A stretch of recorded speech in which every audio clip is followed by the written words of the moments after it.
Entonces seguimos adelante con esta serie que se llama Fundados en Cristo para amar, unir y santificar. No te olvides siempre este título, es muy importante.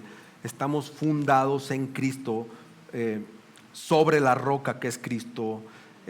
Nuestro fundamento, nuestras raíces están en Cristo para amar, para unir y para santificar.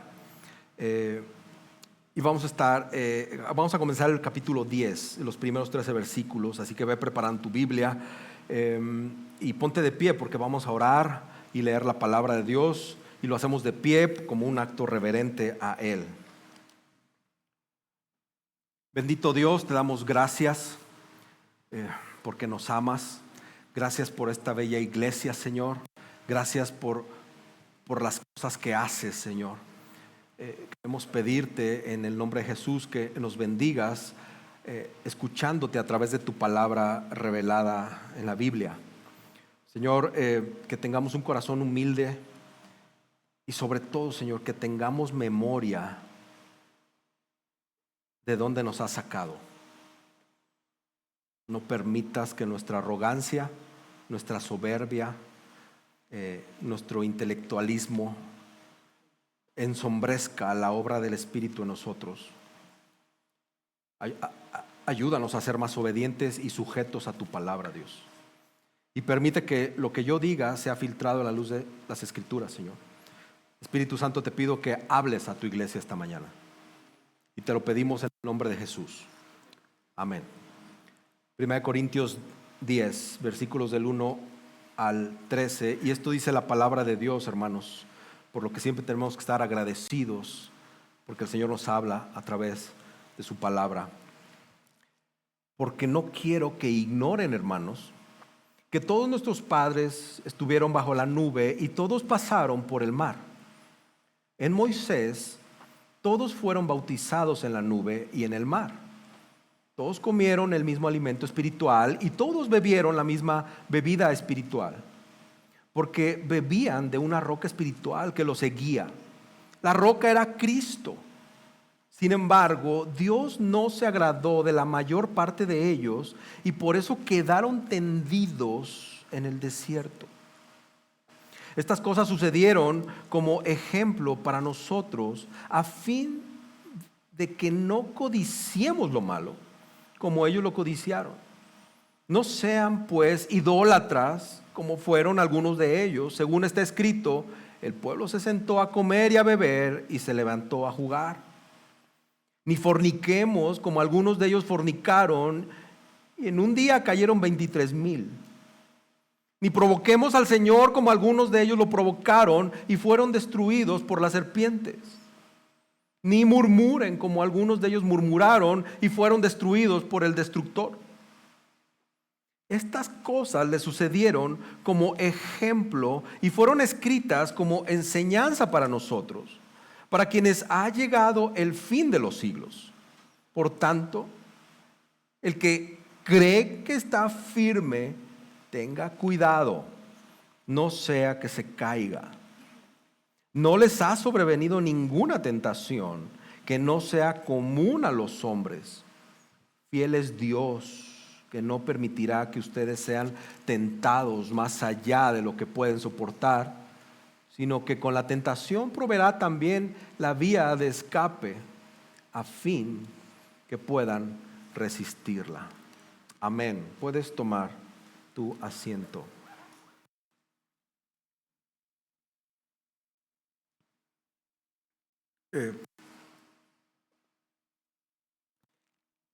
Mi argumento para ustedes y lo que quiero convencerlos es que evitemos el pecado, recordando la fidelidad de Dios para resistir toda tentación.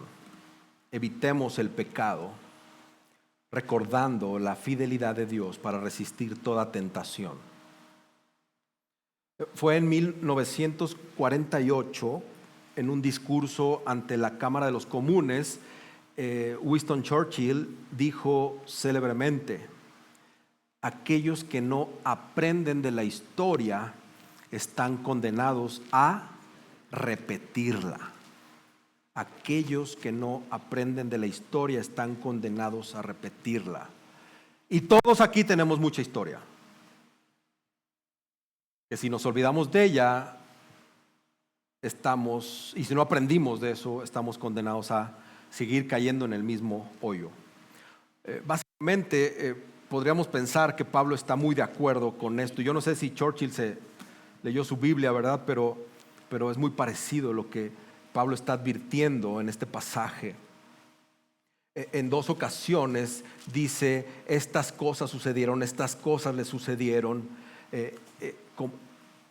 y los eventos del pasado están sirviendo como ejemplo.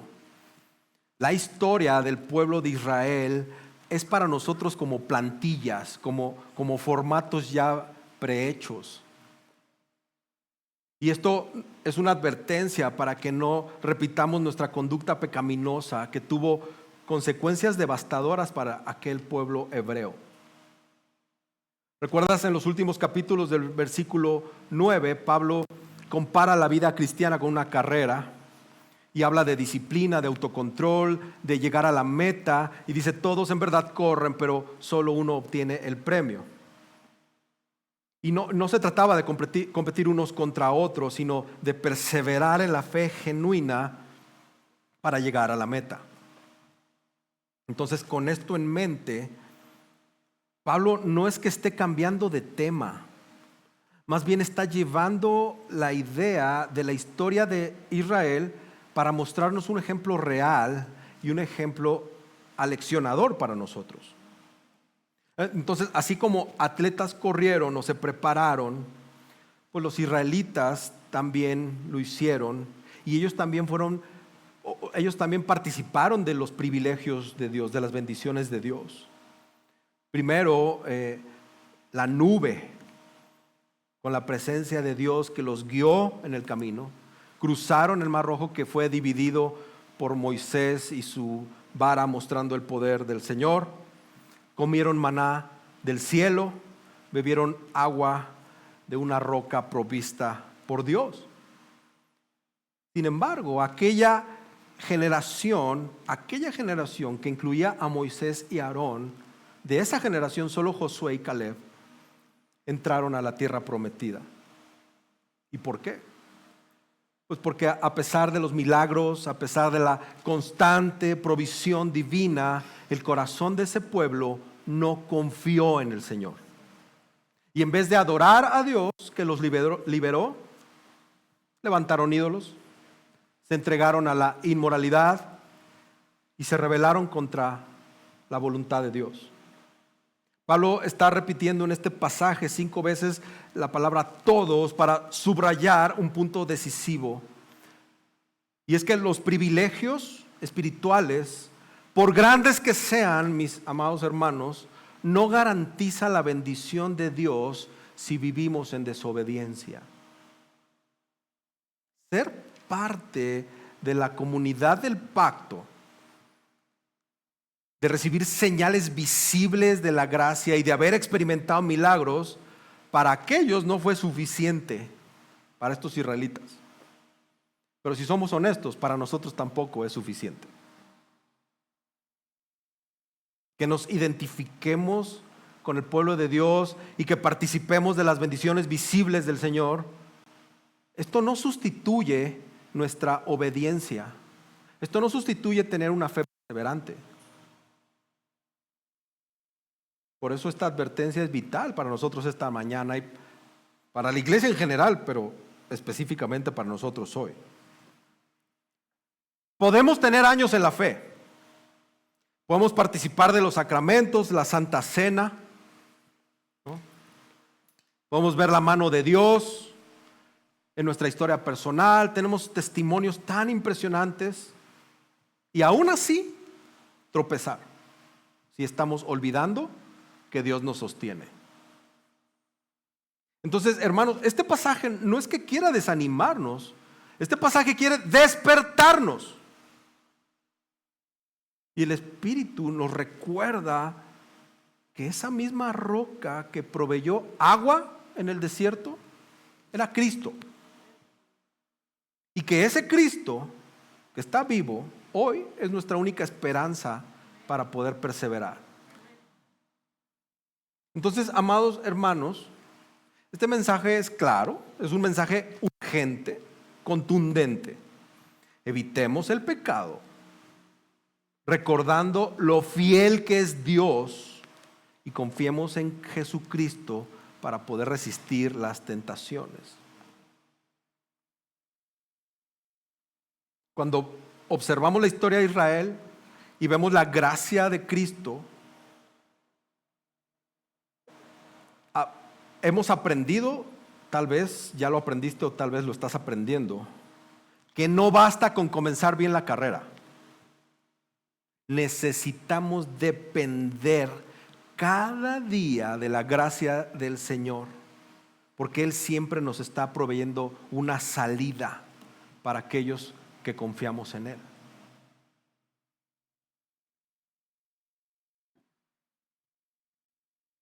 Entonces, lo primero que quiero empezar a desarrollar es que Cristo es la roca que nos sostiene. Cristo es la roca que nos sostiene.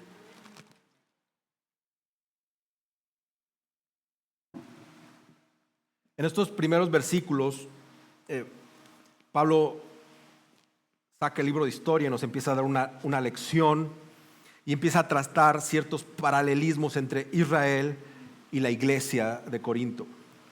Y utiliza el evento del Éxodo bajo el liderazgo de Moisés como su herramienta para enseñar esto.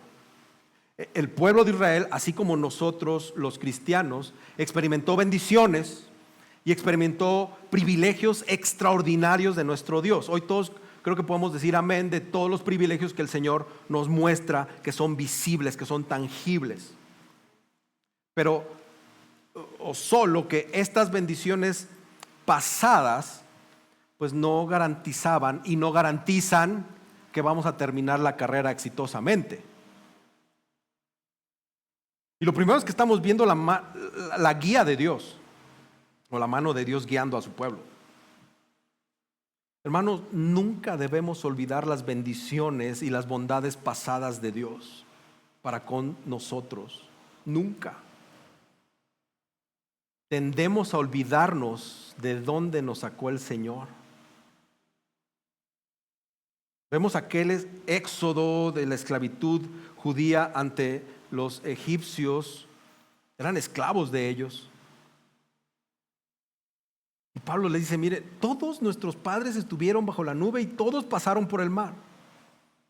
Una columna de nube los guió a través del desierto, día y noche. No podemos imaginarlo. O sea, creo que lo más cercano a eso es un tornado, algo. Pero no podemos pensar en esa bendición del Señor día y noche dirigiendo a su pueblo a través de una columna, una nube.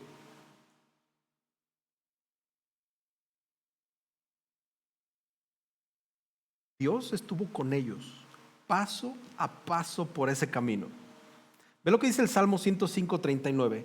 Extendió una nube para cubrirlos y fuego para iluminarlos de noche. Y luego todos pasaron por el mar. Dios libera a los hebreos y aplasta a los egipcios, guiándolos divinamente a ellos, a su pueblo, a través del mar, a través del desierto. Esa es la mano de Dios guiando al pueblo. Impresionante. Y también vemos la forma en que Dios libera a su pueblo. Y entonces Pablo hace como una analogía entre Moisés, que Moisés fue un tipo de Cristo, una ejemplificación de Cristo. A Moisés liderando al pueblo para pasar por esas aguas del Mar Rojo, y a nosotros nos guía en el bautismo cristiano. Y hay una relación con esto es impresionante. Moisés los libera de la esclavitud egipcia, guiado y sustentado por el Señor, claro. Y Moisés parecía el salvador de este pueblo. El pueblo confió en él. El pueblo le prometió lealtad a Moisés. Lo siguen por la nube. Imagínate al pueblo incrédulo decir que alguien venga y te diga, el Señor nos va a guiar, somos el pueblo de Dios y que aparezca una nube. O sea, lo siguieron y todavía fueron a las aguas del mar. Todos conocemos la historia, hubo incredulidad, pero lo siguieron. Y en cierto sentido, esto es una ejemplificación de haber sido bautizados en Moisés. Así el Señor los identificó a este pueblo. Así como nosotros somos bautizados e identificados en Cristo, así el pueblo fue identificado por Dios en una representación del bautismo a través de las aguas, liderado por Moisés. Entonces Israel fue liberado por el poder de Dios. Así como todos y cada uno de los que hemos confesado a Cristo hemos sido liberados y ahora somos su pueblo redimido.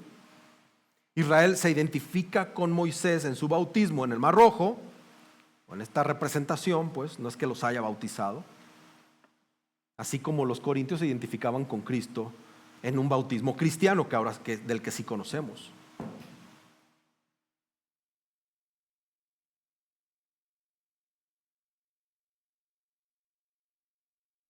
Pero porque a veces falla esto, como ahorita.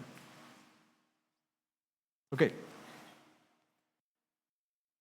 Ahora Pablo vuelve a trazar otra analogía, la provisión de Dios, versículos 3 y 4. La experiencia del pueblo de Israel en el desierto. Y vemos que hay una relación para nosotros con la cena del Señor o con la comunión. Y ahorita lo explico. Todos los israelitas comieron el mismo alimento espiritual, dice Pablo. Todos comieron el maná, este pan del cielo que Dios les proveyó. Dice, y todos bebieron la misma bebida espiritual. Y Pablo añade algo muy instructivo, porque bebían de la roca espiritual que los seguía, y esa roca era Cristo. Un comentarista, Kistemaker, comenta: la sustancia material de la comida, la bebida y la roca apunta a una fuente espiritual. A través de su espíritu, Dios participa activamente en poder proveer para las necesidades básicas de su pueblo. ¿Y quién era ese quién que les dio agua y les dio sustento? Era Cristo, Dios mismo. La fuente de su bebida espiritual era una roca espiritual que los acompañaba. Y esa roca es Cristo. Incluso en los días del Éxodo, Moisés pues estaba con Israel proveyéndoles de cosas. Y todos sabemos que Cristo es quien nos provee y les proveyó de toda cosa física y espiritual. Pero todavía Pablo se quiere ir un poquito más profundo. Está hablando de una roca que siguió a Israel en el desierto, pero que no era una roca física que solo les daba agua. Era una roca espiritual. Era el mismo Mesías, aquel a quien ellos habían esperado durante generaciones. Iba con ellos. Sus padres esperaban el Mesías, y el Mesías iba con ellos proveyéndoles vida y salvación. Hermanos, esto tiene que ser una verdad que nos exhorte hoy. Así como Cristo estuvo presente con Israel, Cristo está presente hoy con nosotros y no deja de estarlo. Pero no dependamos de nuestra fuerza ni de nuestras experiencias, sino que debemos de confiar en aquel que es nuestra roca, que es nuestra fuente inagotable, nuestra fuente segura frente a toda tentación. Y luego ya la cosa se empieza a poner un poquito más práctica y empezamos a ver la ira de Dios. El punto de Pablo, dice un autor, Hamilton, el punto de Pablo es que ningún corintio, fíjense bien, ningún corintio que afirmara ser cristiano debía pensar que el bautismo y la cena del Señor impiden la ira de Dios sobre la idolatría y la inmoralidad sexual. Esto está rudo, hermanos. Y tiene mucha razón este autor. Israel experimenta la gracia de Dios. Dios los tenía identificados como su hijo primogénito al pueblo. Siguieron a Moisés, pasan por este bautismo de la nube y el mar, disfrutan de las bendiciones sacramentales, de la comida y la bebida, y que esto alimentaba la esperanza de tener un redentor que les había sido prometido. Sin embargo, hermanos, Dios no se agradó de la mayor parte de ellos y por eso quedaron tendidos en el desierto. Dios había bendecido a los hebreos de sobremanera, más allá de toda medida, más allá que a cualquier pueblo. Los liberó, los guió diariamente, satisfizo sus necesidades. ¿Y cómo respondió el pueblo? La respuesta ni siquiera fue, no fue en adoración, ni siquiera fue quedándose quietos. La respuesta fue con idolatría, con inmoralidad sexual, con murmuración. ¿Y cuál fue el resultado para los israelitas? La gran mayoría murió en el desierto. Nunca llegaron a la tierra prometida. Lo decía al principio. Esa generación adulta de Israel, solo 2, Josué y Caleb, entraron a Canaán. Me acordé ahorita del sermón, cuando cantábamos la canción Cristo atrás, Cristo al frente, ¿verdad? El resto de esa generación pereció. Un desierto sembrado de cadáveres. Una generación nueva la que entró ahí. Fíjense, ¿cómo inició Israel? Israel tuvo un comienzo grandioso, pero tuvo un final trágico. Este es el corazón de la preocupación del apóstol Pablo por los corintios y por la iglesia en general, hasta nosotros. Hermanos, comenzar bien la carrera de la fe no es garantía de que vamos a terminar bien. No debemos andar presumiendo las bendiciones de Dios si nos estamos olvidando de dónde nos sacó Dios. Hoy todos conocemos demasiados cadáveres espirituales alrededor de nosotros como para que cometamos los mismos errores.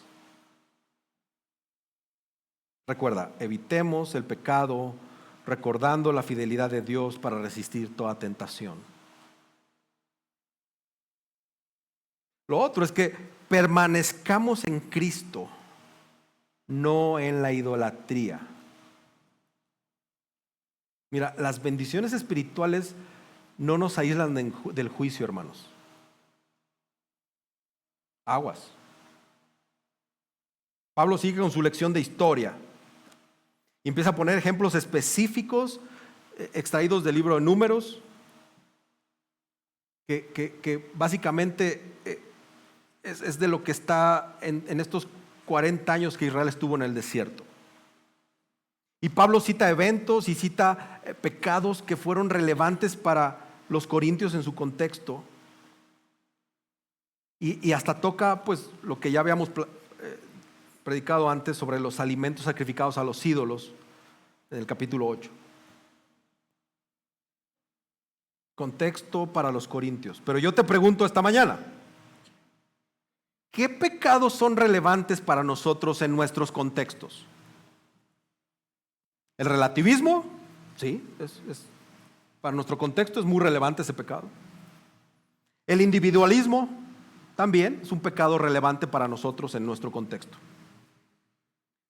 Pero, hermanos, seguimos padeciendo los mismos pecados que el pueblo de Dios en aquel tiempo. Codicia, idolatría, poner a prueba a Dios,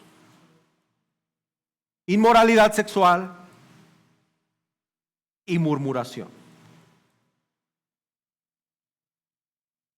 El problema es que estos pecados ya se practican dentro de la normalidad. y hemos puesto otros pecados como aberrantes, cuando estos que les acabo de decir son muy delicados delante de Dios. Hermanos, coquetear con el mundo es el camino de los necios. Y tenemos que aceptar que el mundo nos tiene saturados de esto.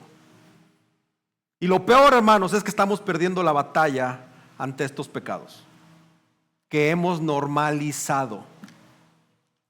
Ahora todos tienen un ídolo y lo reconocen y no se arrepienten. Es un ejemplo. Pero vamos paso a paso. Dios castiga el pecado de la codicia. Versículo 6. Y hay una referencia directa a Números 11. Pero a partir del versículo 6, Pablo registra estos 5 pecados muy específicos que el pueblo de Israel cometió. Y pecados, como les decía, con los que tristemente hoy podemos decir que la iglesia se siente muy cómoda con estos pecados, con frecuencia. Como, lo digo con, tal vez no te aplique a ti, pero como pastor lo veo, la normalidad, inclusive, de cómo confesamos estos pecados, la codicia, con normalidad. Versículo 6 dice: sucedieron como ejemplos para nosotros a fin de que no codiciemos lo malo como ellos lo codiciaron. Y Pablo les decía, alude a Números 11, versículo 18 al 34. Los hebreos gimieron, los hebreos se quejaron de solo tener maná para comer. Codiciaron carne y se quejaron. ¿Cómo? Allá nos iba mejor. Así como nosotros nos quejamos. Es que estaríamos mejor. Ya no dije la palabra que siempre digo.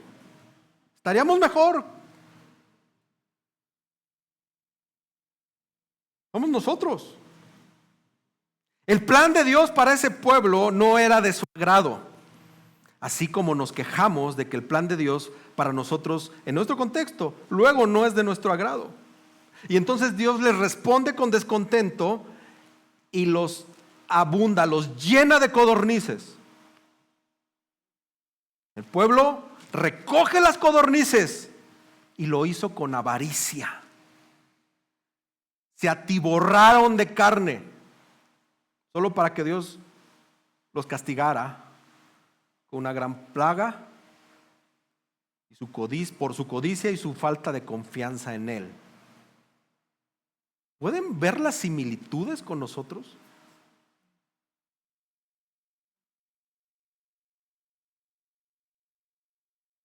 Piensen, hermanos, mediten.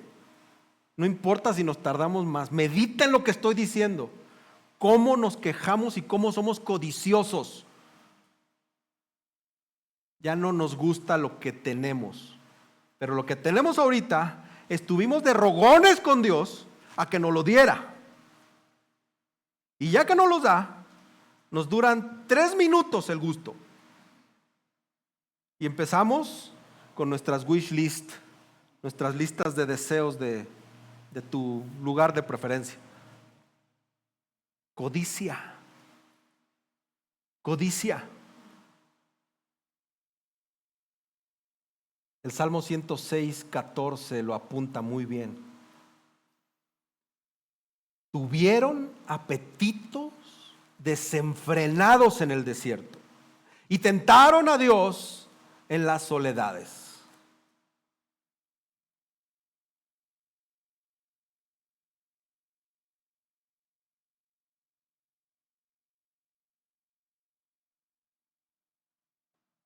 Hoy especialmente esta cosa está fallando. Así que ten paciencia, por favor. Por favor.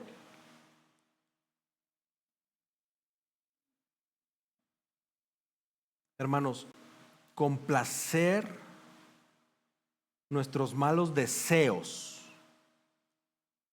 siempre va a conducir a un juicio divino. Por favor, no dejemos de aprender de nuestras propias historias. Ya si no quieres leer la Biblia, cuando menos tengamos la dignidad de voltear a ver nuestro pasado y ver dónde nos sacó Dios y aprender de esos errores. Por eso es trascendental que estudiemos la palabra y profundicemos en la palabra de Dios, porque aquí esta Biblia tiene un error. Se llama Antonio Díaz. Aquí se expone nuestra realidad. Tenemos que profundizar en esto. Esto expone nuestros pecados. Esto expone nuestra maldad. Tenemos que empezar a aprender a dejar de quejarnos de Dios. Amén. Conste. Están grabados en vivo. Gloria a Dios. Hermanos, Dios castiga también el pecado de la idolatría. Versículo 7. Digamos que Israel se ponía siempre a bailar con la idolatría, violando mandamiento 1 y 2. Éxodo 20, versículos 3 y 4. No tendrás otros dioses delante de, no te harás ningún, ni semejanza alguna de lo que está arriba en el cielo, ni abajo en la tierra, ni las aguas debajo de la tierra. Los israelitas siempre pagaron un precio muy alto cuando violaron lo anterior, esto que acabamos de leer. Y Pablo advierte: no sean pues idólatras, como fueron algunos de ellos. Según está escrito, el pueblo se sentó a comer y a beber y se levantó a jugar. La otra versión dice: se entregó al desenfreno, citando Éxodo 32:6, este versículo, sobre la adoración de un becerro de oro, uno de los actos más apóstatas dentro del pueblo de Israel, de la historia, teniendo a Dios ahí a la vista. Por eso nos llamamos Coram Deo, para que acordamos que estamos bajo la mirada de Dios. Así como los israelitas veían el monte y estaba Moisés allá y lo veían y se pusieron a rock and rollear con un becerro de oro, así nosotros igual. Por eso nos llamamos Coram Deo. Esto no es una ocurrencia de Pablo citar este versículo que describe a Israel cometiendo idolatría mientras comían y bebían. Acuérdate que Pablo se ha centrado en este tema también, la parte de comer y beber en la presencia de un ídolo, y tiene una relación estrecha con el contexto de Israel y el contexto de los corintios. La advertencia de los corintios fue clara. Ellos también eran culpables de idolatría si comían y bebían en un templo de un ídolo. Pero estas palabras de regocijarse, de jugar o de irse de juerga, según lo cita Pablo, denotan idolatría. Y los corintios iban a ser culpables de lo mismo si comían, en un tema de conciencia, estos alimentos ofrecidos a los ídolos en los templos. El Salmo 106, 21, la primera parte, hace un buen resumen. Así de sencillo. Se olvidaron de Dios, su Salvador. Punto. Toda coincidencia con la realidad, hermanos, es el Espíritu Santo hablándote, ¿ok? Aquel momento de fiesta, con cantos, gritos, bailes, casi 100% seguro que incluyó libertinaje sexual. Ese era, así terminó, lo leemos. Hermanos, el pecado de la idolatría tiene un precio muy alto. Por eso nosotros debemos de evitarlo a toda costa. Aunque te duelan tus querubines, tus hijos, tus nenes, aunque nos duelan, hermanos, son ídolos. A eso tendemos todos. Y si no tienes hijos, hermano y hermana, soltero, soltera, no te preocupes. Dijo Calvino, tu corazón es una máquina de ídolos. Es más, ya estás haciendo un ídolo del hijo que no has tenido. Así de sencillo. Y hacemos ídolos de todo y para todo. Por eso tenemos que estar pilas con eso. La idolatría, más que postrarse delante de una imagen, es dar a cualquier cosa el lugar que solo le pertenece a Dios. Bueno, esta frase, no sé si se ha repetido, no sé cuántas veces se ha repetido esta frase del significado de la idolatría en las iglesias. No sé cuántos likes tenga o vistas pudiera tener esta frase en la historia de las predicaciones. Israel se olvidó de su Salvador y convirtió una festividad en desenfreno. Y nosotros, hermanos, podemos caer en la misma trampa cuando nuestro corazón se apega a cosas que nos dan aparente seguridad, que nos dan aparente placer o nos dan aparente identidad. Y tienes 47 ejemplos: dinero, trabajo, éxito, tecnología, relaciones, hijos, cónyuge, bla, bla, bla, el perro. Cada vez que algo ocupa el centro de nuestra confianza, el centro de nuestro afecto, estamos levantando un becerro de oro. Nada más que moderno, ¿no? Ponle el ídolo de tu preferencia, ¿no?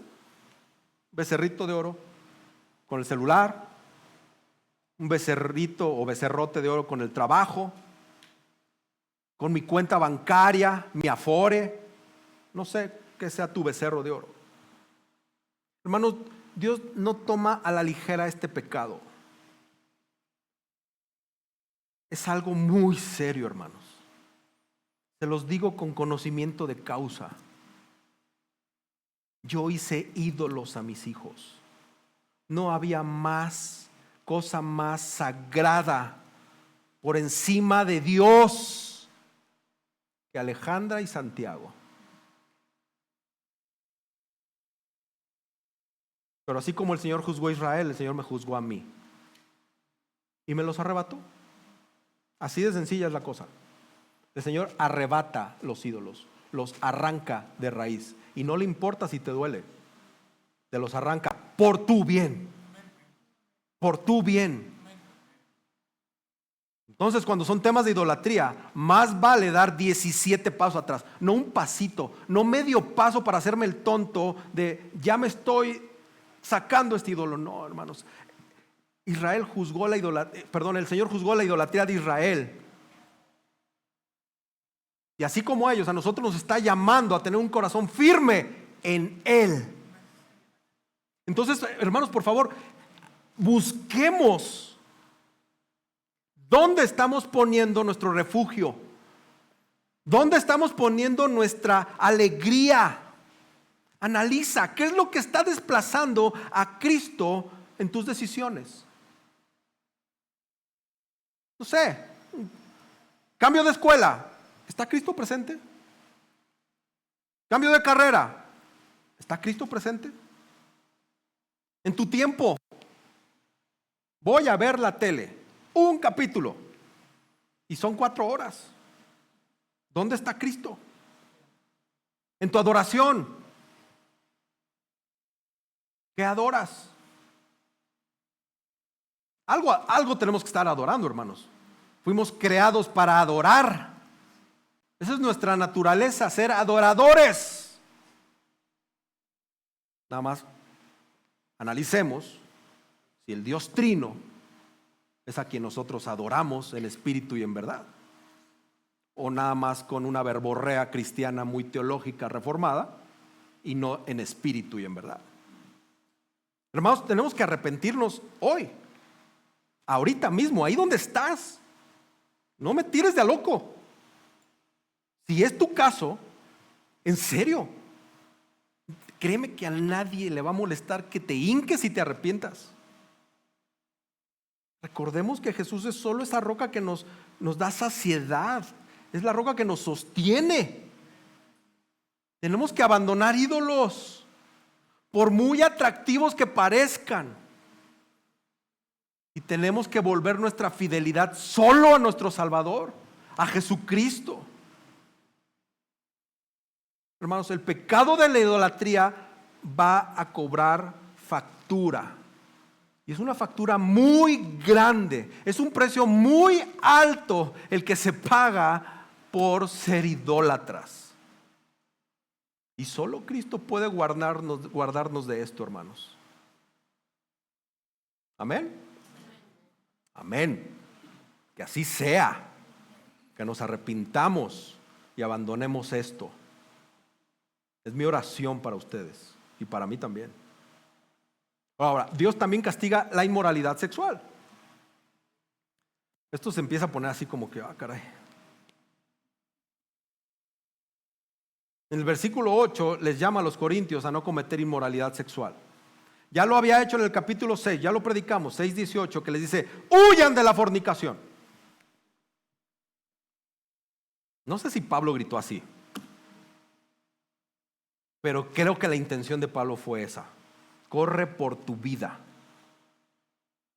Ahora, regularmente la idolatría y la inmoralidad sexual son compañeras de cuarto, vienen en combo. ¿Cuán en serio toma Dios este dúo de idolatría y de inmoralidad sexual? Entonces, hay una cita aquí sobre Números 25, donde Israel comete idolatría e inmoralidad sexual con las mujeres de Moab, citando la historia, ¿no? Y Pablo señala que Dios los castiga. Un castigo, así como de 23,000 personas muertas. Ya si vas a Números 25, dice 24,000, o sea, hubo 1,000 que murieron adicionales en este incidente en algún momento. Hermanos, no somos ni 100 aquí, no sé cuántos seamos, Anita, hoy, pero no, tranquila, ahorita los cuentas. Pero no somos 100. Y ese día se murieron 25,000 por andar de sucios, de inmorales sexuales.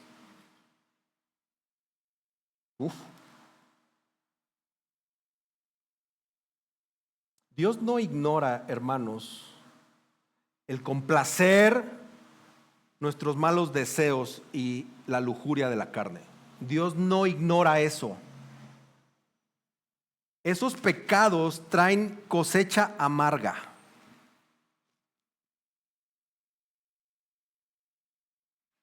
Y hoy la inmoralidad sexual se presenta en un montón de formas, en el celular, en mensajes inofensivos, o en relaciones que cruzan los límites que Dios ha establecido. Lo que parece privado en realidad está sembrando vergüenza, rompe la confianza, destruye corazones. Mira, hace poco mandé un artículo a la iglesia, no sé si lo leíste, pero esto nos tiene que hacer temblar. 75% de hombres y 40% de mujeres cristianos consumen pornografía con regularidad. 68% de hombres que asisten a una iglesia consumen regularmente pornografía.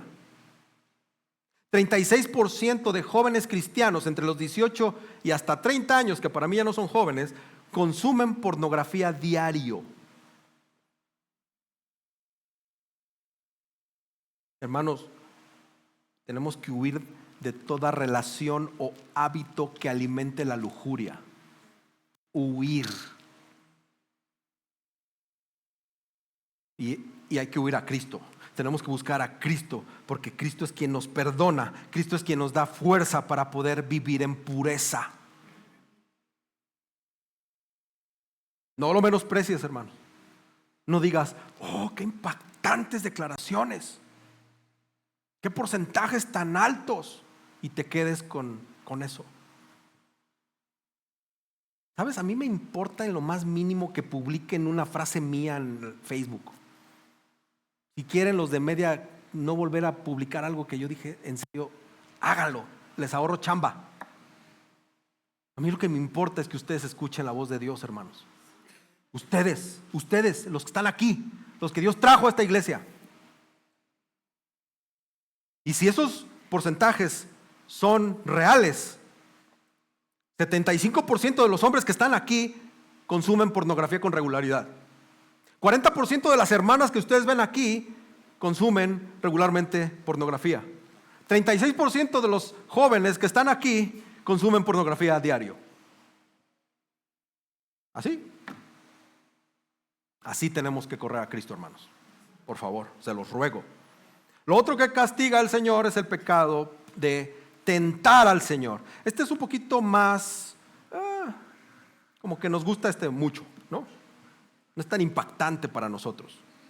Pero es un cuarto pecado, tentar al Señor, cuestionar a Cristo. Entonces Pablo los amonesta a estos señores corintios: ni provoquemos al Señor como algunos de ellos lo provocaron y fueron destruidos por las serpientes.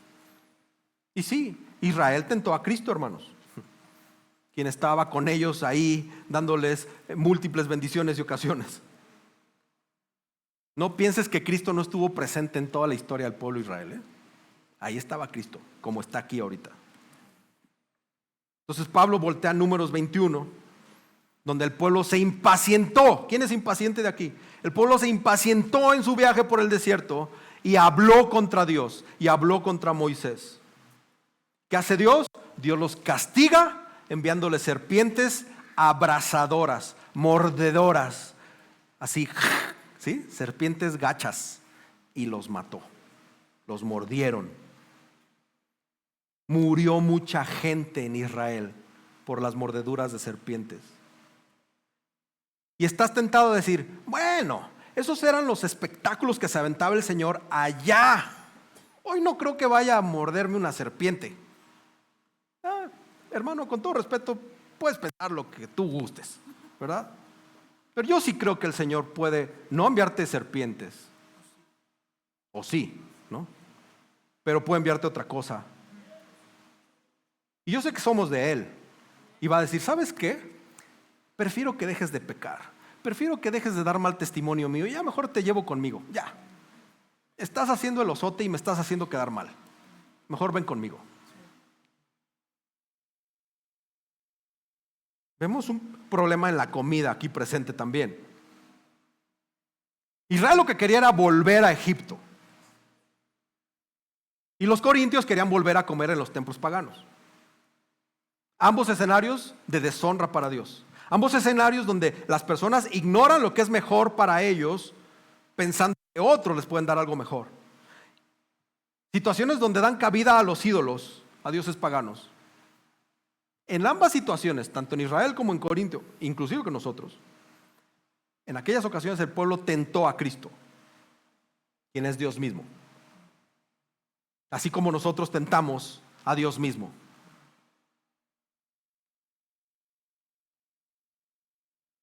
El compromiso no es que digamos: es que yo camino el camino de Cristo. Y hasta se te cambia la voz, ¿no? Cuando dices: yo soy cristiano. La fidelidad a Cristo, hermanos, es no mezclarnos con el mundo. Y no malinterpretes esto de: pues es que estamos en el mundo. Sí, estamos en el mundo. No te mezcles con el mundo. Que el pecado del mundo no esté en tu ADN, con tal de que convivas con el mundo. ¿Me explico? No mezclarnos a tal grado que pierdas tu santidad. Ahora, ¿cómo tientas a Dios? ¿Cómo tentamos a Dios? Señor, mándame una prueba. Si tú me amas, hazme este milagro. Demuéstralo con este milagro, en vez de confiar en su palabra. Ese es un ejemplo. Jugar con pecados. Jugar con esos pecadillos que nos gusta jugar. Los que tenemos en el closet y que los sacamos cuando queremos jugar con ellos. Y esperamos el perdón de Dios. Aunque lo hacemos sabiendo que estamos deshonrando a Cristo. Total, pensamos que Dios nos va a perdonar después. Su gracia es infinita. Entonces puedo jugar con este pecado con este ídolo un ratillo y ya después pido perdón ya que me sienta bien. Eso es tentar a Dios. La otra es rechazar su provisión, estar quejándonos constantemente de lo que Él nos da, anhelando nuestra vida pasada o anhelando una vida mejor, futura, que sea mejor, menospreciando sus bendiciones de hoy y menospreciando su cuidado. Esto es muy típico, hermanos. Muy típico. Si tú eres pro Apple, ya estás como que pensando en el iPhone 17. Aunque te lo compres en 2028, pero tú ya estás pensando en el iPhone 17, en mejorar el coche, la casa, la ropa, los viajes, todo. Otra forma es unirnos a prácticas que sabemos son contrarias al Evangelio. Participar en ambientes que provocan o que promueven la idolatría, la inmoralidad, la corrupción, con la idea de que no va a pasar nada. Nos creemos muy fuertes en la fe. Si tú lees Hebreos, donde señala a los héroes de la fe, están ahí por algo, ¿verdad? Pero son hombres que cayeron. De una u otra manera cayeron. Son ejemplos de fe, pero eran igual de pecadores que nosotros. Tal vez te compares con Moisés o con Abraham. Tu fe pueda ser muy similar a la de Abraham, ¿verdad? Estás en tu derecho, bien. Pero confiarte a tal grado de no pasa nada. Cuidado, hermanos. No provoquemos al Señor. Tenemos que confiar en su provisión, tenemos que obedecer su palabra y tenemos que apartarnos de cualquier actitud que desafíe la paciencia de Dios. Hermanos, Cristo es fiel. Nada más que no juguemos con su gracia. No nos vayamos por ese lado, amén. Otra cosilla es la murmuración. Dios castiga el pecado de la murmuración, versículo 10. Es una quinta y última advertencia de Pablo en contra de la murmuración que tanto daño hace. Y él va directo y va al grano. Dice, ni murmuren, ni se les ocurra, ni aunque esté justificado, y aparte, aunque sea tu derecho, dice, tienes que renunciar a tu derecho de opinar, o todos tus derechos, con tal de ganar a otros para Cristo, ¿verdad? ¿Amén? Ok. Esto es una murmuración o queja. Y otra vez una lección de historia. Los hebreos murmuran. Dice, como algunos de ellos murmuraron y fueron destruidos por el destructor. ¿Sabes quién es el destructor? El Señor. Allá en Egipto utilizó a su ángel destructor. No es muy fácil saber a qué pasaje se refiere Pablo. Pero al final los hebreos se la pasaban murmurando. O sea, tampoco hay como que, no, a mí compruébame que el versículo donde murmurábamos, hay muchos. O sea, todo el Antiguo Testamento. Murmurando. Israel murmuró, hacemos un recuento rápido, por la falta de comida, Éxodo 16. Por agua, Éxodo 15. Por la dificultad de viajar en el desierto, está muy feo, está muy incómodo, Números 11. Por el liderazgo de Aarón, Números 16. Se quejaron por la muerte de Coré, de Datán, Abiram y sus familias, Números 16. Murmuraron especialmente por la promesa del Señor de que los iba a llevar a la tierra prometida. ¿Cuándo? ¿A qué hora? ¿Ya vamos a llegar? Esto está muy feo, no me gusta, quiero regresar a Egipto, no me gusta, ¿cuánto más? Israel murmura sobre el liderazgo de Moisés y Aarón.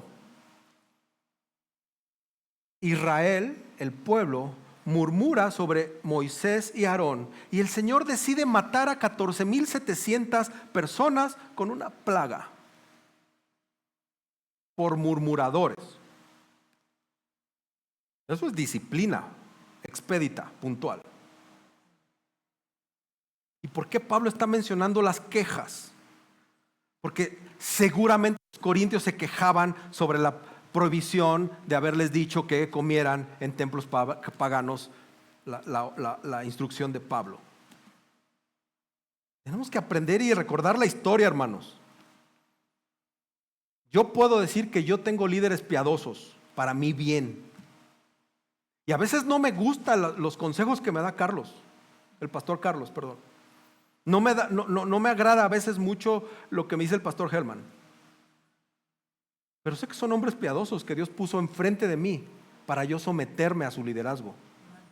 Y pasa exactamente lo mismo. Tal vez ustedes no me consideren un hombre piadoso, pero Dios me puso aquí.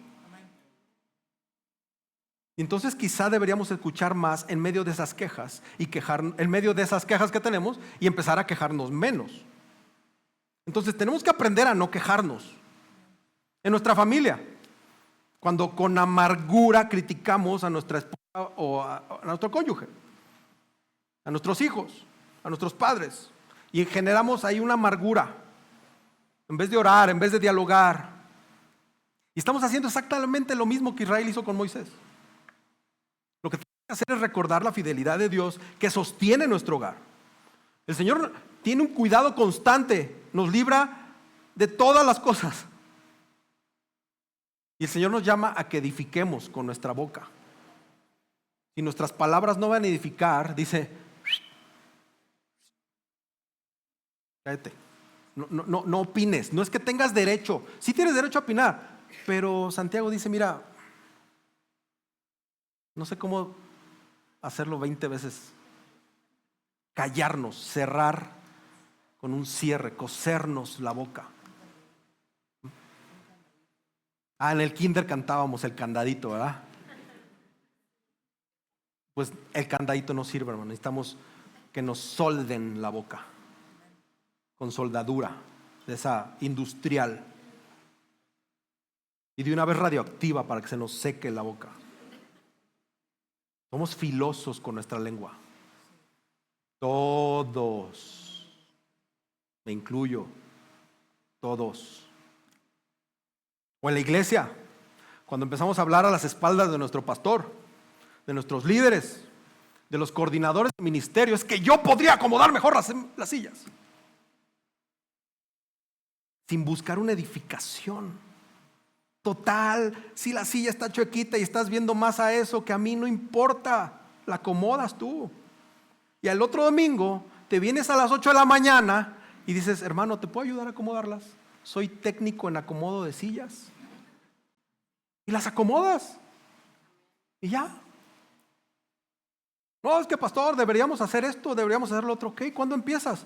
No, pues usted es el pastor. No, yo soy pastor. No soy coordinador de eventos. Soy pastor.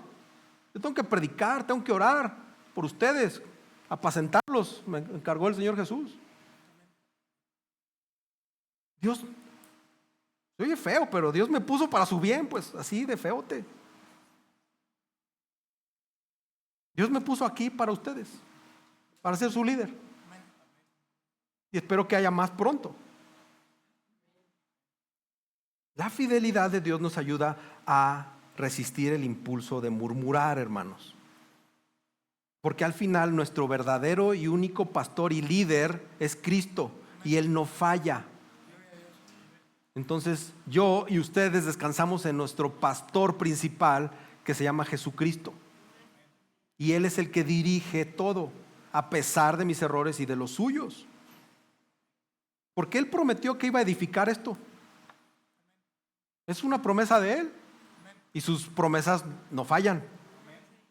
Otra cosa es en el trabajo, ¿no? Cuando nos quejamos de cada tarea que nos pone don jefe, y además nos quejamos del jefe, y no estamos siendo agradecidos por la provisión de Dios de que tenemos un trabajo, y estamos revelando un corazón inconforme, deseando el jefe de al lado o la jefa de al lado, en el buen sentido de la palabra, ¿no?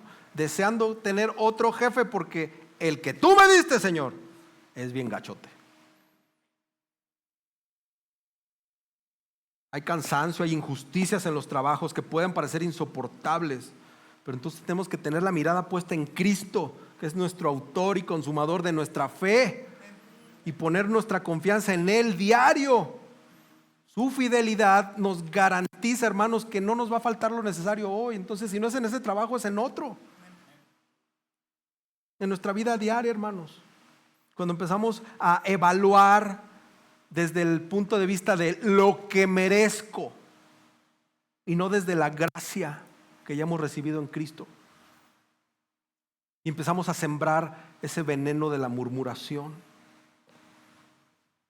Estamos inconformes en nuestro corazón. El que gobierna nuestro corazón no es Cristo, es nuestra murmuración. Y hermanos, tenemos que detenernos. Y tenemos que empezar a voltear a ver el pasado y ver todas las innumerables situaciones en las que Dios nos ha provisto y nos ha guiado. Con carrito feo, carrito nuevo, grande, chico, eres de Cristo. O en Metrobús, eres de Cristo. O sea, esta vida es pasajera, hermanos.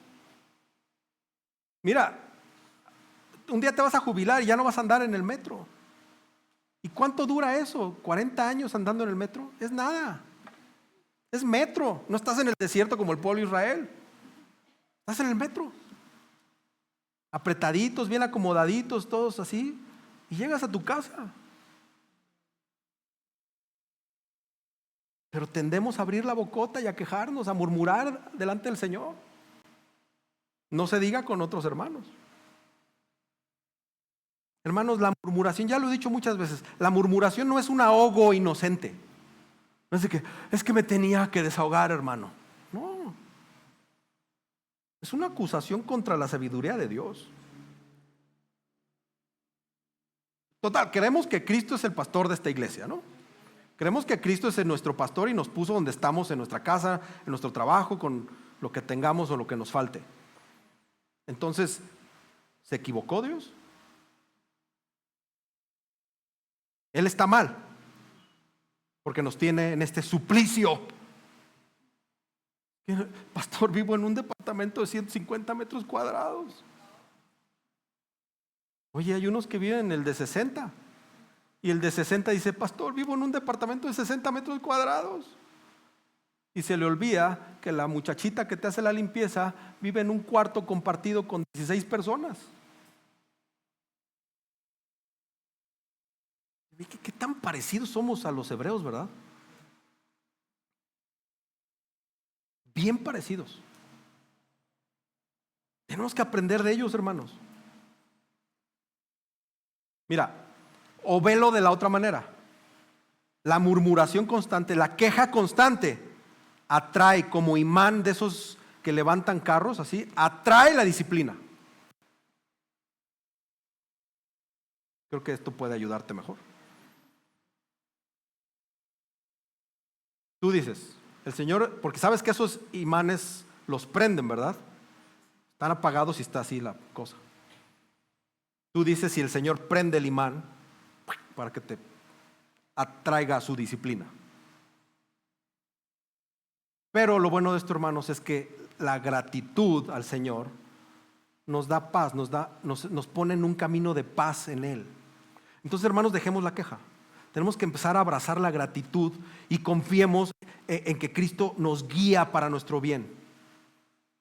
Murmurar hace que nos olvidemos de la fidelidad de Dios. Entonces, pues evitemos el pecado, recordando la fidelidad de Dios. Amén. Muy bien, último puntito, es chiquito este. Hermanos, no repitamos los errores del pasado. Y yo creo que todos podemos decir, no amén, porque todos hemos repetido los errores del pasado, todos nosotros, ya en Cristo. O sea, cuando no estabas en Cristo, traías un cochinero en tu vida. Estás en Cristo y hay como una etapa de purificación, ¿verdad? ¿No? Pero luego volvemos al cochinero. ¿Sí o no? Y se nos olvida dónde estamos y de quién somos. Esto nos está invitando a aprender de esos ejemplos pasados para tomar mejores decisiones más sabias. Ahora, las instrucciones pasadas son buenas, pero necesitamos una estrategia. una estrategia para hoy, para el presente. Y es lo que Pablo está diciendo en el versículo 11 al 13.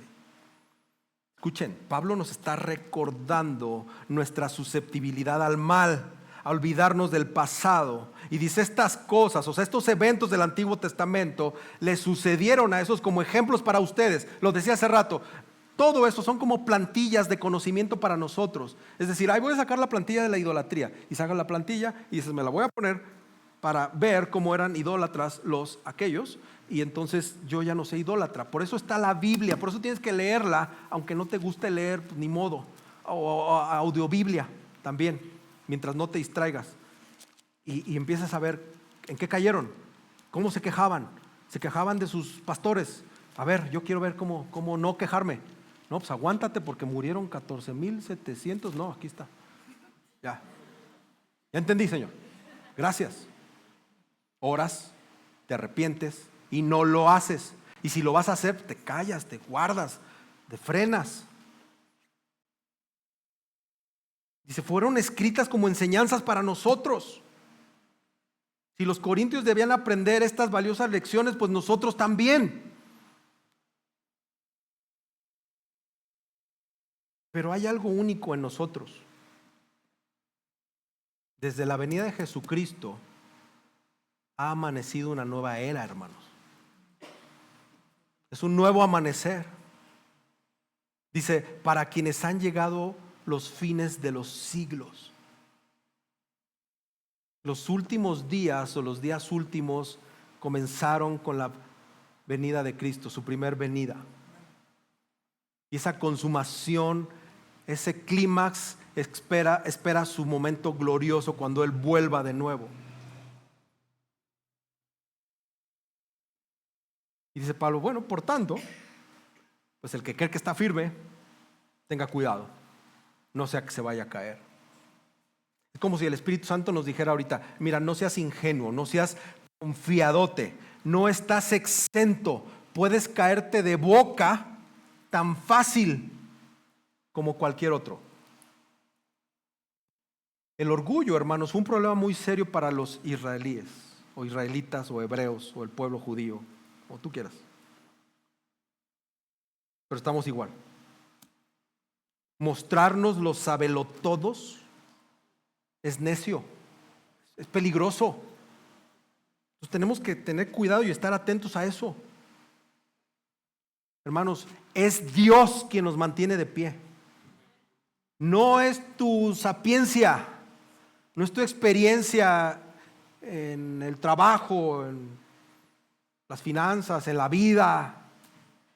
No es tu carácter tan bello y puro. Ni siquiera es tu sufrimiento. Es Dios quien nos sostiene y nos mantiene de pie. Nosotros somos incapaces, estamos inhabilitados, estamos incapacitados para mantenernos de pie por nosotros mismos.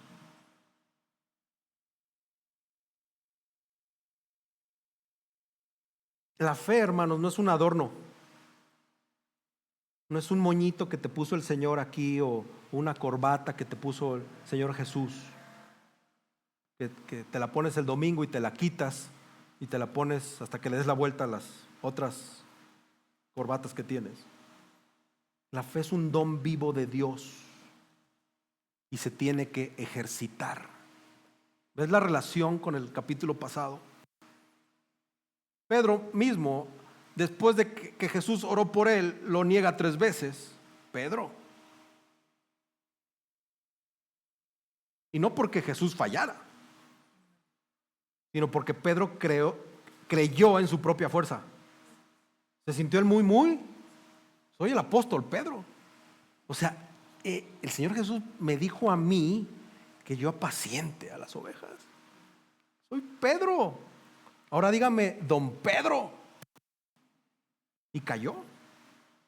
Así como tú y como yo, que nos creemos bien, pero bien picudos, bien salsas, nos sentimos muchote. Caminamos así como, buenos días. Así. Nuestro intelecto es sublime, es vasto. Tengo 47 Biblias.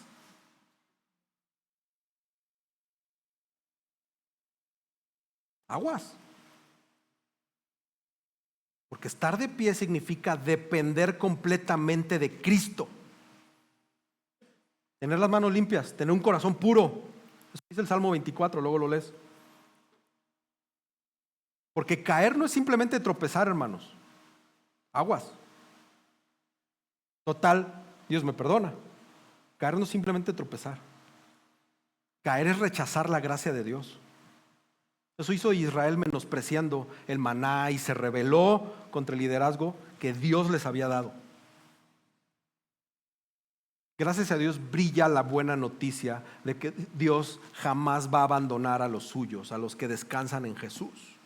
Entonces la fidelidad sostiene a aquellos que lo aman y lo obedecen. No solamente es decir, acepto a Cristo como mi Señor y Salvador y mis pecados son limpiados en el nombre de Jesús, amén.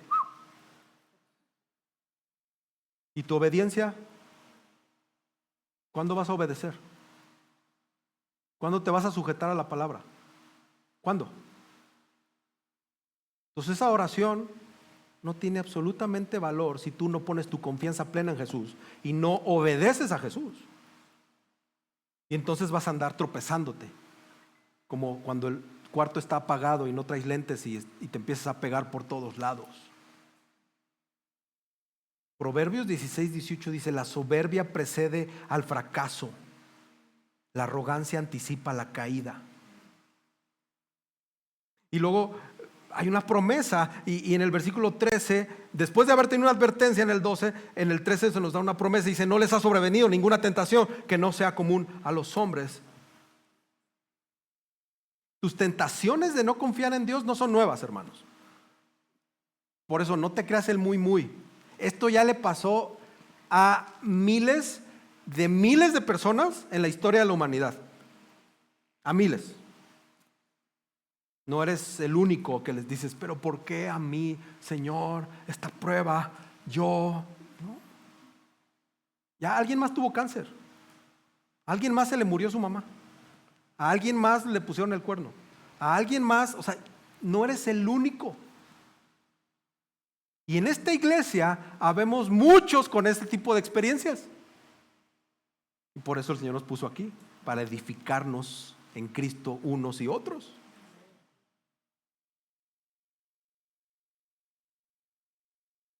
El Señor es fiel y es preciso. No te va a dar una tentación más allá de lo que puedas soportar. El Señor le pone límites a tus tentaciones. Es soberano. El Señor nos ayuda a mantenernos firmes en eso. Dice: con la tentación proveerá una vía de escape, a fin de que puedas resistirla. Pero ¿sabes qué? Si no soportáramos esa tentación, estamos en Cristo. Si fuera la última tentación de Dina, la última, ya después de esta, con el Señor. Y si es la última porque el Señor quiere ya llevarte a su presencia. O sea, nuestra identidad está en Jesús. Eso de alguna manera, porque luego le empezamos a buscar cuadratura a estos pasajes, ¿no? Huecos legales, ¿no? A ver cómo puedo ver que esto está mal. No es que la exégesis del pastor, pero es que mi interpretación, pero es que mi Biblia, y el autor de la Biblia, el comentarista de la Biblia, dice que la seguridad de este versículo es el consuelo y la fortaleza permanente que el Señor pone en nosotros para los que confiamos en Él. Nuestra confianza no está en nuestras fuerzas, está en la fidelidad de Dios. Él es el que no falla, nosotros sí, nosotros caemos en esa tentación. Esa es nuestra condición. Pero Él no falla, nunca lo ha hecho y nunca lo hará.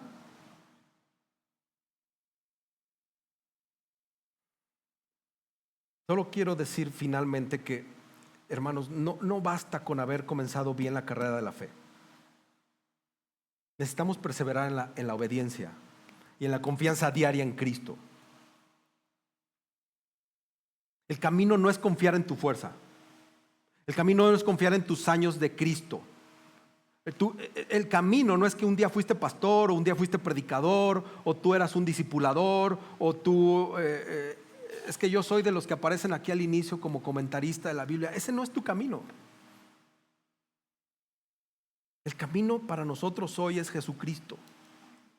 Es reconocer que nuestro pecado lo llevó a la cruz y que en su resurrección Él nos da el poder para poder vivir en fidelidad. Y hoy el Espíritu Santo, hermanos, suena como, tal vez te recuerdes todo el pasado, ¿verdad? Pero el Espíritu Santo nos está invitando a responder. Si hay un pecado escondido en ti, idolatría, inmoralidad, orgullo, murmuración, queja, es el momento de correr a Cristo. Es el momento de arrepentirnos con fe, porque la sangre de Cristo limpia todo pecado, completamente todo, y su Espíritu nos capacita para poder resistir toda tentación. Y esto es una sola noticia. Dios no solamente nos advierte, Dios también nos salva y nos sostiene. Y hoy es el día en que tenemos que volvernos al Señor de todo corazón. No hay manera. Es lo único que les tengo que decir hoy. Vuelve a Cristo. Vuelve a Cristo. Vuelve. No importa que ayer te sentías en Cristo. Y no es porque tu salvación se vaya a perder. Es que ya pecaste de ayer a hoy, como yo. Y tenemos que estar enfocados en Cristo, así como caballos, así, con estas cosas que les ponen, que no sé cómo se llaman. Así, Cristo, Cristo. Y si ando en el mundo, pero Cristo, a donde me voltee, es Cristo al que estoy viendo. Amén. Oremos al Señor. Y de verdad, si tú quieres hincarte, híncate. Si quieres postrarte ahí, para eso hay alfombra. Si quieres pararte, párate. Si quieres cerrar tus ojos, ciérralos. Si quieres orar con los ojos abiertos, hazlo. Si quieres levantar tus manos o bajarlas o meterlas en tu bolsa, hazlo. Pero ríndete a Cristo. Ríndete a Cristo. Él es fiel y Él escucha tu oración con mucho amor y con mucha paciencia. Señor Jesús, gracias por haberte revelado desde la creación. Gracias porque tú hiciste la creación, Jesús. Gracias porque caminas hoy con nosotros. Señor, tenemos tanta pena y vergüenza delante de ti.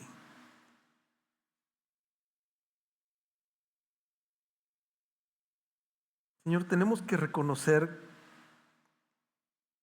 que estos pecados constantemente estamos fallando. Nos dejamos vencer por la tentación. Hemos sido débiles. Nos importa más el que dirán. Nos importa más el estatus, las apariencias. Nos importan más nuestros derechos, nuestras causas. Nos importa mucho, Señor, que somos las víctimas. Otros pecaron contra nosotros, entonces tenemos derecho. Señor, qué vergüenza delante de ti. Estamos todos en esta iglesia delante de ti esta mañana, sabiendo que tú estás aquí presente, que tu Espíritu se mueve en este lugar y que estamos delante de la presencia del Padre, Señor, delante de su mirada. Y no podemos escondernos. No hay un lugar en la tierra donde podamos esconder este pecado.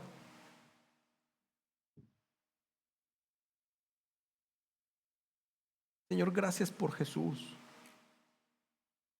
Es por Cristo que hoy podemos levantar nuestra mirada en medio de nuestra desolación y con confianza ir al trono de la gracia y la misericordia, Señor.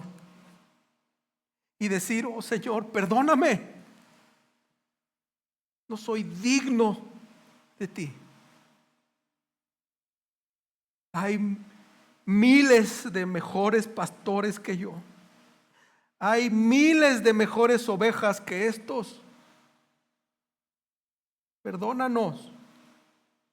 Pero estamos aquí, delante de ti.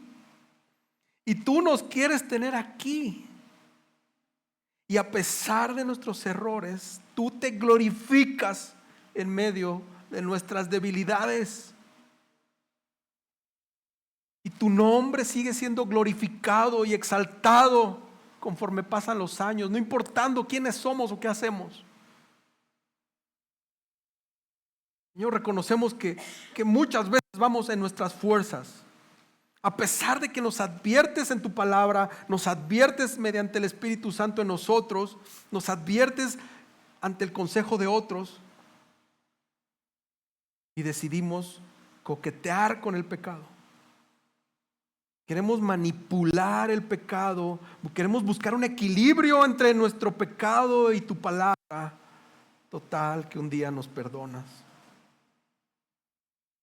Señor, se nos olvida de dónde nos has sacado. Por completo se nos olvida.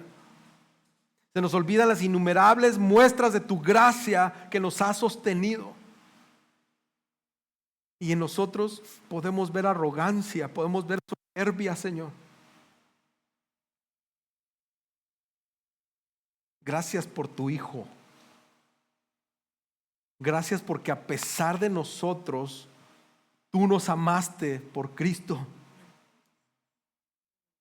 Gracias porque a pesar de estas inútiles y escasas y defectuosas oraciones, el Espíritu se comunica contigo. Gracias porque Cristo está intercediendo por nosotros ahora mismo. Y tú, Señor, no estás viendo nuestra injusticia, sino estás viendo la justicia de Cristo. Y por eso no hemos caído como esos 25,000 o esos 14,000 o hemos sido muertos por serpientes, Señor, por la gracia de Cristo que está sobre nosotros. Ten piedad de tu iglesia, Señor. Gracias por caminar con nosotros y gracias por darnos la salida en medio de tantas tentaciones que estamos viviendo hoy. Perdónanos por completo, Señor. Gracias por tu perdón. Gracias, Señor. Y danos un corazón temeroso, un corazón reverente a ti, un corazón agradecido a ti, para que entonces vivamos en obediencia, Señor, y en dependencia de tu gracia. Lo necesitamos, Señor. Te amamos, te bendecimos, Señor, y te exaltamos. Gracias por Cristo. En tu nombre, Señor Jesús. Amén.